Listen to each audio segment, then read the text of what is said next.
This time around, we are going to be talking about how to make your IEP goals connect up with the present levels of academic achievement and functional performance that we developed and talked about a week or two ago. So when we talk about an IEP goal, and actually this would also be about an instructional objective, we want to make sure that our goal meets several criteria so that we can measure their way toward success.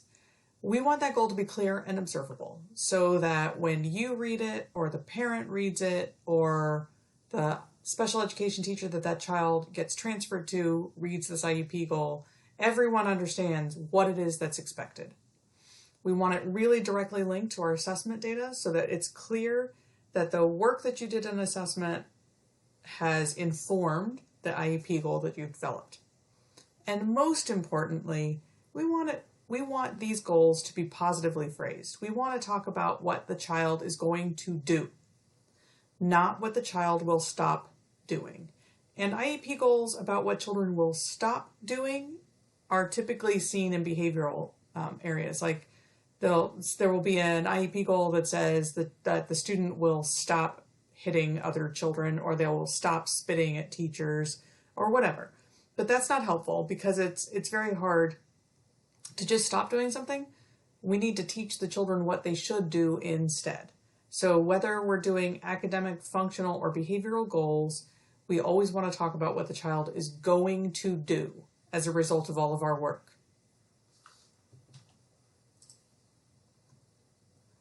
When we choose criteria for the goals, we want to really consider very carefully what that should be.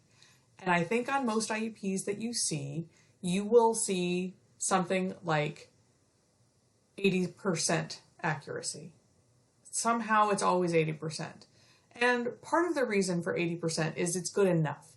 We are not asking children who have IEPs to work at some kind of superhuman 90 to 95% level most of the time, because many people in this world are very successful at 80, even 75% accuracy.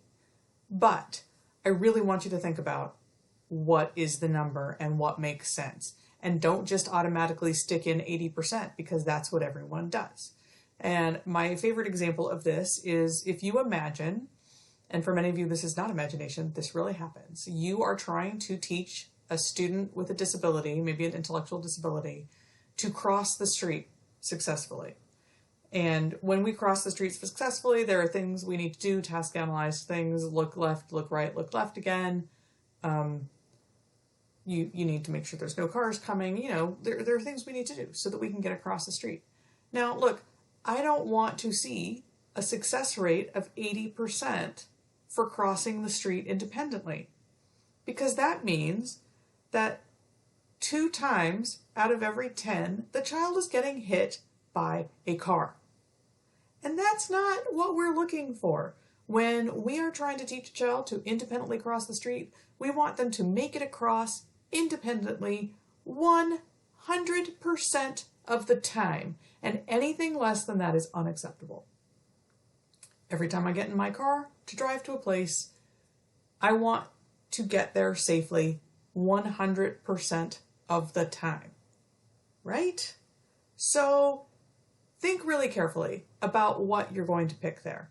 On the other side of it though, if you have a child and you want them to read independently, independent reading levels mean that the child can read the words at 95% accuracy. And if the kid is reading even at 90% accuracy, that means that 1 word out of every 10 is making the child struggle. And imagine if when you were reading the textbooks for this class, you had to look up in the dictionary or ask for help reading 1 word out of every 10. It's not acceptable. So when we're talking about independent reading at grade level, it needs to be 95% accurate. 80% is way too much of a struggle for independent reading. But there are things that 80% is good enough for. If actually I've just convinced myself 80% is never the right number. How funny is that? Getting an 80% on a math test is great.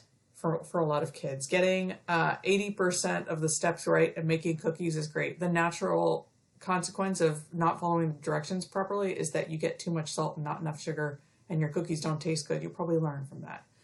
But I really, if you take only one thing away from this entire presentation, I would like it to be about what is the level or the criteria of success that you're looking for in your IEP goal. Now, we talk a lot about SMART goals, and you will see SMART, the acronym SMART. Different authors have different ways of talking about it. But basically, we want the goal to be specific, as I mentioned in the very first slide. It has to be measurable so that you can count it or know that it's true. You need really good action verbs that are actively phrased. And the Hedden and Despain article gave you some really good action verbs not to use. We don't want to talk about a child knowing or understanding something, because it's very hard to measure knowing or understanding. It's hard to measure appreciating, but we can certainly measure whether someone can list, define, show, demonstrate. That's stuff that's observable. So those are the kinds of verbs that we want to use in our IEP goals.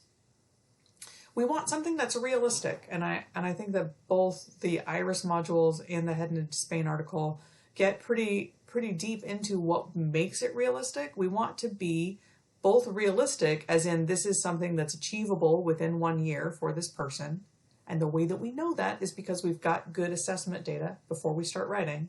So we've got those great present levels of performance. We understand right where that kid is, so that we can realistically predict where we think we can get that kid by next year. But we also, because of the Andrew F. decision, need to make sure that our realistic goals are ambitious. It's not enough to get them to just squeak over some kind of minimal line, but we want to see how far we can really get that child, and how much potential do they have, and how can we as teachers help them meet that. And finally, each goal has to be time limited. So with our annual IEPs, we always are required by federal law to meet every year. So your time is going to be a year for your SMART goals. So here is an example of an IEP goal by 10/27/21. When presented with unfamiliar words in isolation, Vanessa will use graphophonic cues, including CVC, consonant, vowel, consonant, consonant, vowel, consonant, that's a blend, and CVCE, consonant, vowel, consonant, silent E patterns, to decode them with 90% accuracy as charted by the teacher. Is this goal a SMART goal? So you can look through that. Is it specific? Does it specifically say what Vanessa will do by the end of the year? And I think that it does. It tells you that when presented with words in isolation, this is exactly what she's going to do. Is it measurable? Sure. You can give her a list of words and see if she can decode them with 90% accuracy. Do the action verbs, are they actively phrased? Yes, she will use graphophonic cues. Is it realistic? It is. Is it time limited? It has a deadline. So is that a SMART goal? I'm going to say that it is.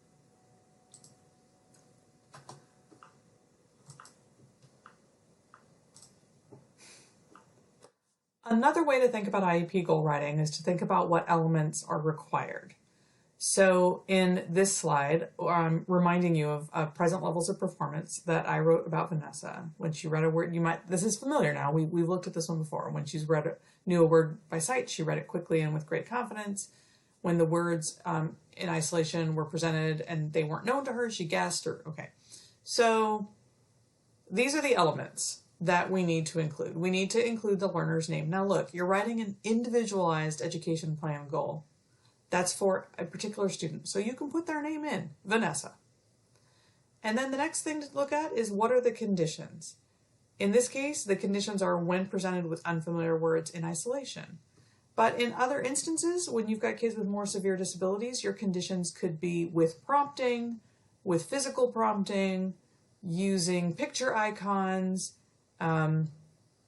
independently. So we can set up those conditions in the way we want. Sometimes it's, when in the community, they're going to practice a skill. So you decide under what conditions do you want to see this behavior. The specific measurable behavior, use graphophonic cues, including those patterns to decode them. The criteria I have selected is 90% accuracy because 90% accuracy would be the instructional range of reading. So it's not perfect, but it's pretty darn good that she's getting only 1 wrong out of 10. The assessment, we always have to indicate how we will assess. So this one is going to be as charted by the teacher. And your assessments could be anything. It could be a task analysis chart. It could be by progress monitoring, which would be kind of charting. It could be using informal assessment. Typically, you don't want to identify any particular programs or assessments. So you wouldn't want to say, in this goal, you would not want to say, under conditions, when using read naturally, Vanessa will, whatever. Because when Vanessa goes to a different school, maybe they don't use read naturally. We don't need to name curricula. We're not trying to sell curricula. Even on assessment, I wouldn't want to say as measured by Dibbles or Brigance or name any particular test because that might not be the right test. You might change your mind. And then we have a time limit by 10:27. And then there on the little bow tie, we tie it all up and we can write the whole sentence out. And an IEP goal can be written in 1 sentence, as this one is. So another thing that happens is, according to IDEA, we need to show that the child is working toward grade level material. And that would be grade level, right now we are thinking on the Common Core state standards. So here's a Common Core standard for reading. It's informational reading, that's RI, 6.8. So that's the 6th grade. It's the 8th sub-goal. And this is a year long. So by the end of 6th grade, a student is supposed to be able to trace and evaluate the argument and specific claims in a text, distinguishing claims that are supported by reasons and evidence from claims that are not. Now, if you've got a 6th grader who's reading at a 2nd grade level, you might feel, oh, it's impossible. I can't possibly have my kid working at a 6th grade level because they can only read 2nd grade. One thing we can do is we can kind of task analyze that goal. How far back do we have to go to make sure that our student can actually approach this particular goal? One thing is just, if we were talking about an argument and specific claims, someone who's at a 2nd grade level might be able to go all the way down to this bullet, state an opinion and give 1 reason for it. And that is a stepping stone. If I can give you my opinion and a reason that I think so, I think that chocolate ice cream is the best because chocolate is the best flavor there is. That's my opinion and a reason, not a very good reason, honestly. It's probably not going to convince you who prefers strawberry or salted caramel. But that's a step in the direction of tracing and evaluating an argument and distinguishing claims. So that's a very low level, but we could make the case that it's working toward the 6th grade goal. Even recognizing a claim, that's one thing you have to do. You have to recognize, oh, they're trying to convince me of something. And that's a step, even though it's not even nearly this level, but it's something maybe your student can do. Maybe they can state the main idea, and then this is kind of a high level, provide reasons and evidence. So each of these could be that actionable, observable part of the IEP goal.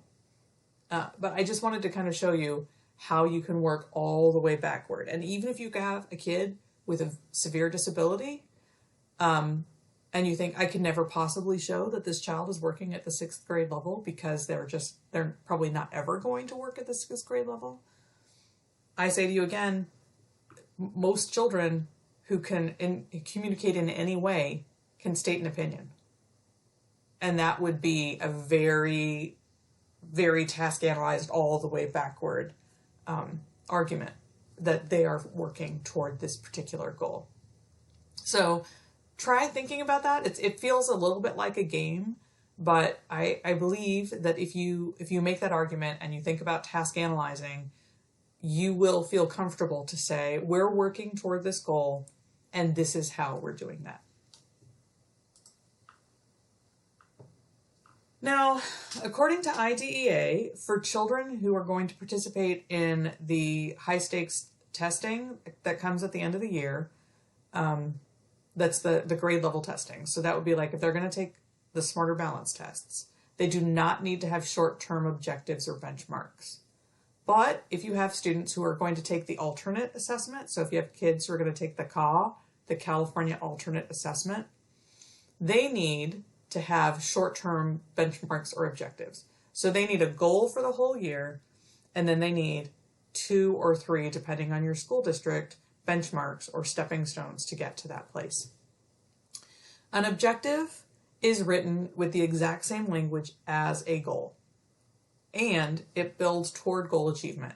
So you might just change the criteria. It could be exactly the same observable behavior, but first it's at 40%, 60%, and then the goal is 80%. Or you could change the conditions. Maybe at the beginning you have with physical guidance, with verbal prompting, and then independently. Or you can task analyze the skill that you are going to work toward. So again, the most important thing here, a goal and a benchmark or objective have the same language. And it's just a matter of changing up the criteria usually. And then this particular page is what your Sonoma County SELPA IEP goal page looks like when you get into SACE. If you're in a different county, I'm not 100% sure, but they all look similar to this. It has a place for the name, date of birth, IEP date. So you're going to identify the area of need, and there will be a box where you put that in. So here in this case, maybe it's math. The baseline, you're going to look back to your PLAAFPS notes. This could be, I asked you to not put test scores in the PLAAFPS, but just description. Here in this goal page, you might actually want to put some of those test scores in or those numbers. It would be appropriate here. You're going to have a goal number. You have to check off these things. Does it enable the student to be involved in general ed? Addresses their needs. I don't really know why these boxes are here. It's just like check, check, check. If it's a transition goal, make sure you check that. When you get here to this line where it says person responsible, make sure that you're not naming a human. So it's not Ms. Madavi is going to do this. It's not any of your names. It's going to be the resource teacher or the case manager or the speech pathologist, whichever the professional's title is what goes in there. That's just in case, again, you know, people's spouse might get a job somewhere else and they move in the middle of the year and now we're out of compliance on the IEP because we've got that person's name. So to avoid that, just put the title. Down here, there's a place where you can put your goal in. You just type it right in. Now, you can use goal banks. The SACE has a goal bank, and you can go dig around in there and you can find the goal that you want and you can just paste it right in there. Sometimes those are nice to read because they give you some ideas about things you might say. I don't know, I came up in the old days when computers were young and we were doing our IEPs on those forms that are in triplicate, you know, the ones you have to write really hard to go through all 3 layers. And I wrote all my IEPs with a pen. Yeah, I know. I am that old. It's true. And we didn't have goal banks. We just wrote goals. And it's really not that hard. Sometimes you want a really individualized goal. Once you have the baseline and the PLAAFPS and you know who this kid is, it's not hard to actually come up with your own goal. But also, SACE has them for you. On the IEP as well, although not in our assignment for part 3, you need to talk about the progress reporting because the federal law says that the progress report toward goals on an IEP has to be reported on the same schedule or on the as frequently as in general education. So you need to ask what's the schedule for progress reporting in your district. I think most districts at this point have gone toward having the progress reports come out at the same time as report cards. So every trimester or 4 times a year. Essentially, that's what I want to talk to you about with writing goals. It's not that hard, but it's really important. I think it's just a foundation for the entire IEP. So I wish you much luck and skill. You're going to do it. You're going to write the best goals ever. And I'll see you next time.